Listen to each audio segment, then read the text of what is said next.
that I haven't really exhaustively researched, but those three are good enough. Okay. Thelema, of course, is for Horus, and the Mott magic I see as for Mott. In the future aeon is termed the wordless aeon, wherein speech will not be as necessary as it is now, and is more or less a telepathic sort of communication and formula. So these 6 various aeons are all running simultaneously. The linearity that Crowley emphasized, I think, was simply a product of his Victorian upbringing. So it depends on where you stand as to what you see. Okay. Well, similarly, in your discussion of this, we go to now talk about the practice. So, okay, we have the concurrence of the eons going in your system. So that would mean that at any given time, any particular magician could, I guess, tap into that particular formula of that eon? Right. It's all open for grabs as long as you know what you're doing.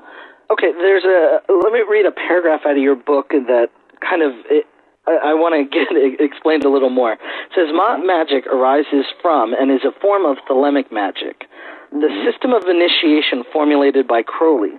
Although it's useful to be familiar with Thelema, you can practice Mott magic with no experience in other systems except your own. Right. The only requirement for success in Mott magic is that you be in the process of discovering your true will. So, if it's a form of thelemic magic, are you saying that it's only related in the fact that both thelemic magic and Mott magic are aspects of manifesting the will? I say all magics are a form of manifesting the will. It's not limited to thelemic magic or Mott magic. I'm also an elder in a coven and have been a high priestess in a coven, so I can speak to that. I was born well, you don't get born Catholic, but I was baptized as a helpless infant, and so I, can claim a little on the Neo-Syrian style magic. Okay. Et cetera, et cetera. So as long as a person is seeking and or doing one's true will, all magics, I mean, Crowley defines it, magic is the art and science. He didn't say thelemic magic is. Right.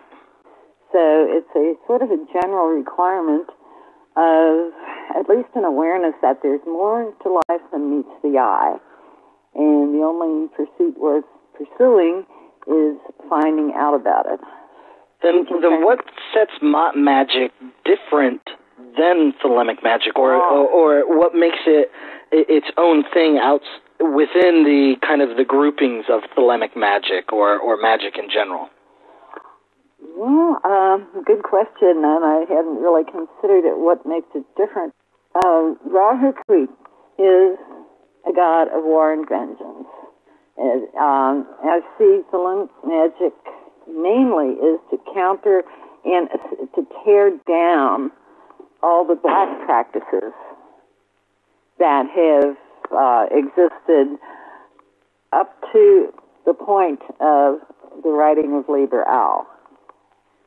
Okay, that was the deciding factor. So it's been a mostly deconstructive aim, as I've seen in my practices with Thelema.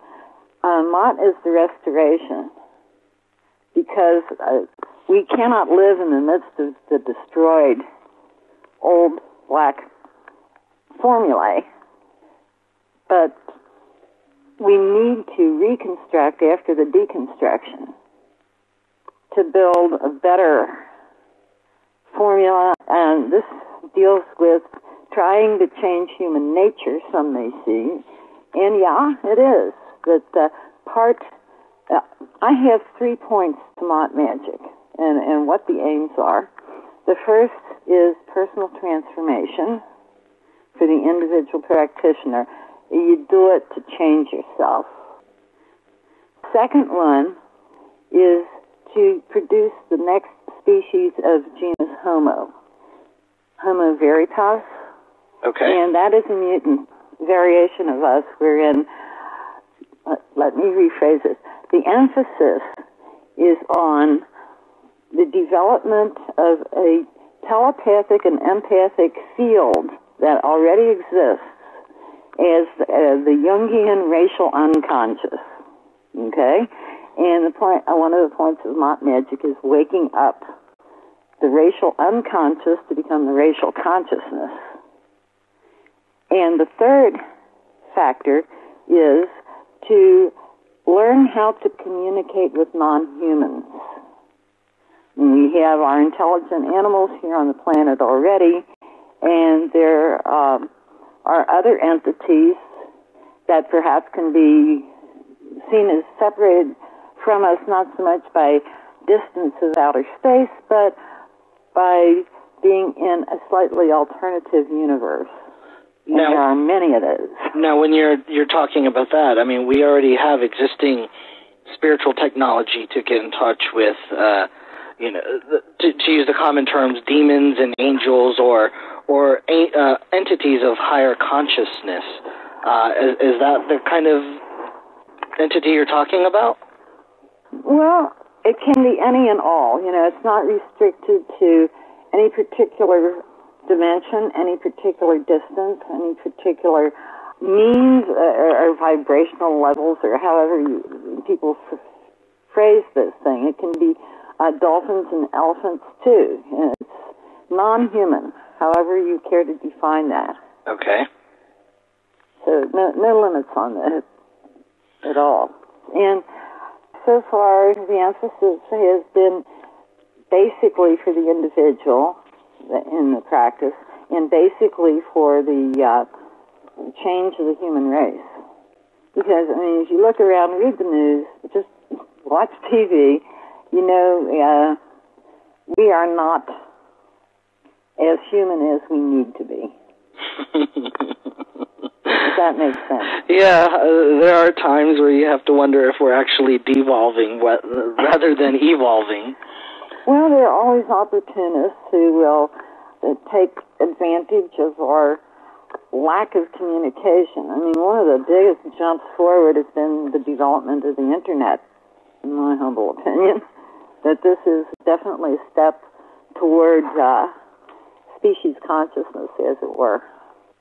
There's been a lot of discussion about that and whether or not the Internet is helping move people forward, or if it's just another means to the end of communication. We went from writing on cave walls to writing on papyrus to writing on parchment to paper, now to writing electronically.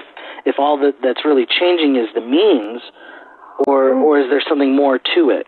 Oh, well, the scope.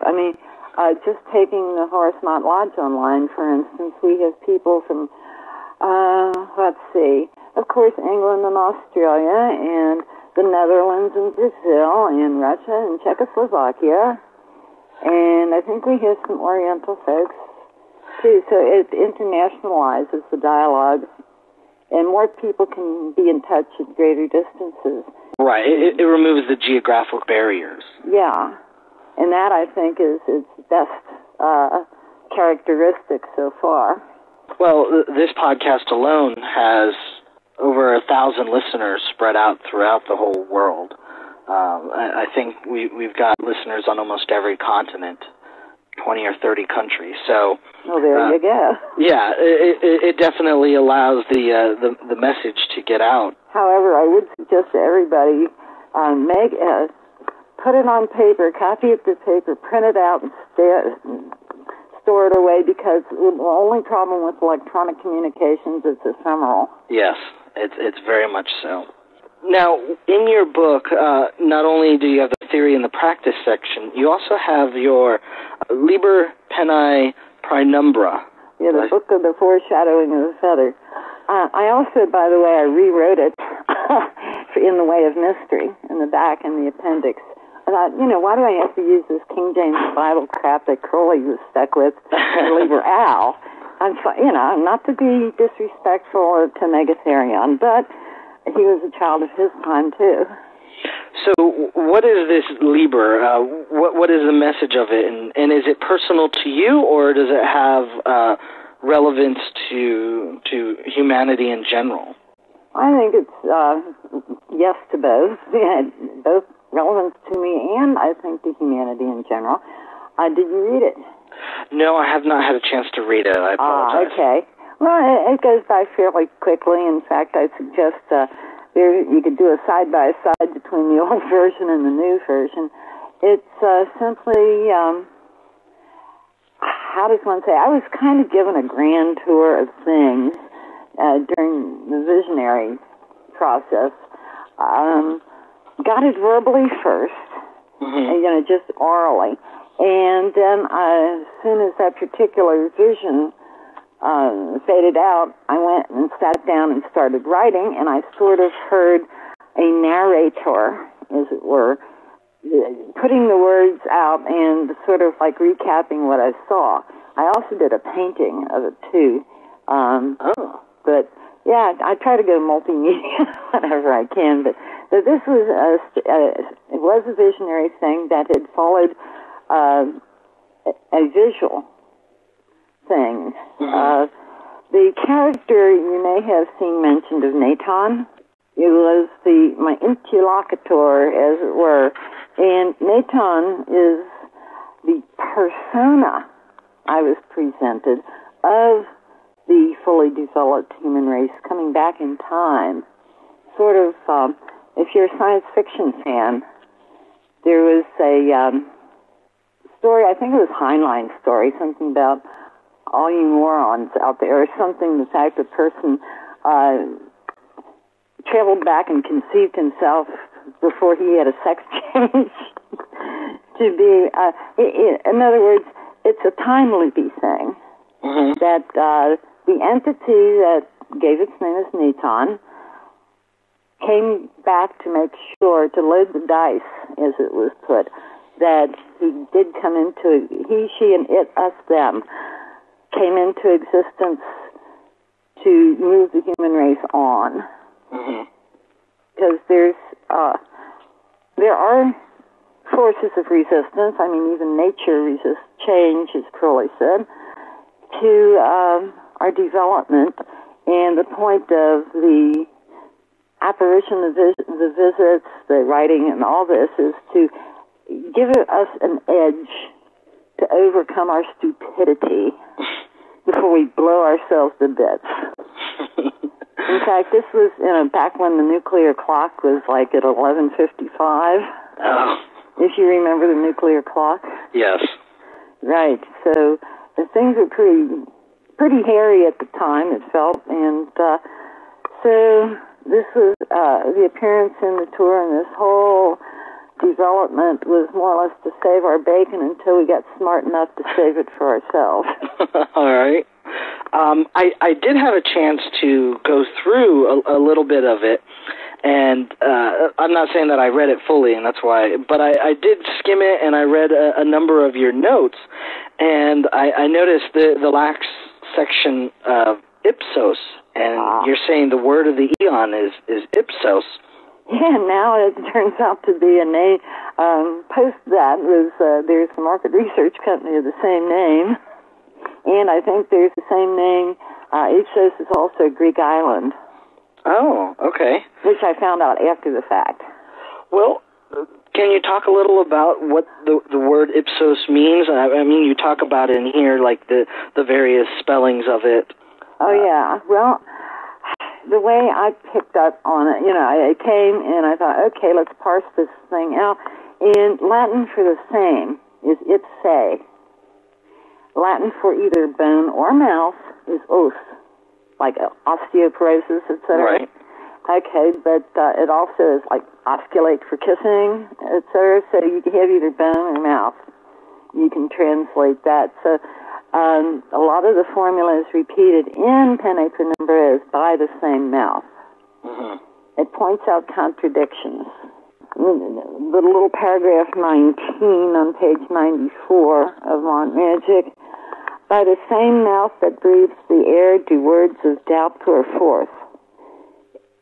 So it appears elsewhere, that by the same mouth formula throughout here. So it sort of points out the inconsistencies of the people in